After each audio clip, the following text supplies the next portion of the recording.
حضرت صابر پاک کا جلال بڑھنے لگا، چونکہ اگنور انہوں نے کیا تھا۔ حضرت صابر پاک قدس اللہ تعالیٰ سر العزیز بہت خاموش بیٹھے رہے، چونکہ پیر نے بھیجا تھا، کچھ بولے نہیں۔ اس کے بعد جو خط بھیجا تھا وہ خط ان کی خدمت میں پیش کر دیا اور ارشاد فرمایا کہ میرے پیر بابا فرید نے مجھے بھیجا ہے، اور یہ ارشاد فرماتے ہیں کہ آپ مجھے کون سا علاقہ دیں گے، ہندوستان کا کون سا علاقہ؟ انہوں نے فرمایا علاقہ سنبھال بھی پاؤ گے؟ ہے اتنی، ان کو نہیں پتا کہ صابر پاک یہ کیفیت کے حامل ہیں، ان جانتے ہیں کہ یہ ہیں، انہوں نے نام یقینی طور پر صابر پاک کی دھوم مچی تھی، مگر ان کو اندازہ نہیں تھا۔ ارشاد فرمایا سنبھال پاؤ گے کوئی علاقہ؟ کہنے لگے آپ میرے صبر کا امتحان نہ لیں۔ ارشاد فرمایا کیا کرو گے آپ؟ حضرت صابر پاک نے ان کے ہاتھ میں سے پیپر نکالا، پیپر کو پھاڑا، اس کے بعد ارشاد فرمایا اگر چاہوں تو اسی وقت تمہاری غوثیت چھین لوں، مگر میرے پیر نے بھیجا ہے، میں ڈائریکٹ اسی پوزیشن پر میں فائز ہو جاؤں جس پوزیشن پر تم ہو۔ اللہ مجھے کتنا چاہتا ہے، رسول اللہ مجھے کتنا چاہتے ہیں، آپ کو اندازہ نہیں، میں صبر کر رہا ہوں۔ انہوں نے کہا میں جانتا تھا، بس یہی چیک کرنا چاہتا تھا، آپ جو علاقہ لینا چاہتے تھے آپ بس مجھ پر جلال نہ فرمایا، آپ تشریف لے جائیں۔ حضرت صابر پاک کا جلال بہت سے زمانہ سے انہوں نے جو گفتگو کی تھی، آپ اس سے اندازہ لگا لیں کہ اب وہ ان کا رینک غوث سے کوئی کم نہیں تھا اس زمانے میں، ان کا پاور، ان کا جلال۔ اور یہ ہندوستان کی خوش بختی ہے کہ اللہ تعالیٰ نے ایسے جلیل القدر اور عظیم الشان اولیاء اللہ ہندوستان میں پیدا فرمائے، تو ہمارے لیے بڑی خوش بختی کی بات ہے۔ میں کیا کیا آپ کو سناؤں، اگر صابر پاک کے وقت سے سناتا رہوں تو بہت سا وقت لگے گا۔ جتنی باتیں میں نے کی ہیں اس سے آپ اندازہ لگا لیں صابر پاک کون ہے۔ زمانہ آپ حضرات کو اچھی طرح پتہ ہے کہ حضرت بابا فرید کے آپ ڈائریکٹ مرید ہیں، ڈائریکٹ خلیفہ ہیں، تو زمانے کا تعین تو ہو گیا۔ آپ یاد رکھ لیں، اتنا تو آپ یہ پورے سفر کے بعد اتنا تو آپ کو یاد رکھنا ہوگا، حضرت غریب نواز کے مرید کون ہے، خلیفہ کون ہے؟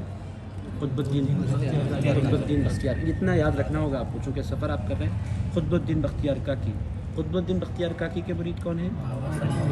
بابا فرید۔ بابا فرید کو اللہ تعالیٰ نے ایک ساتھ 2 لال عنایت فرمائے، 2 شان والی شخصیتیں، 2 شان والے مرید اللہ تعالیٰ نے بابا فرید کو دیے۔ ایک حضرت نظام الدین اولیاء محبوب الہی، دوسرے حضرت صابر حیا کلی۔